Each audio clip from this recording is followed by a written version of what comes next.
Papasok ng pong balita. Isang buhawi ang ngayon nananalasa sa barangay Bagong Buhay.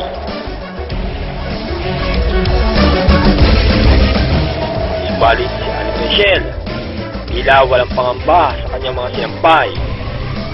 Bakit kaya? Alamin natin ang sikreto niya.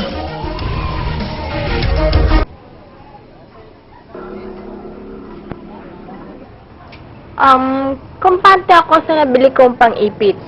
Dalawang isip rin ako nung bumibili ako. Pero nung makita ko ang kuwit, ito na ang pinili ko.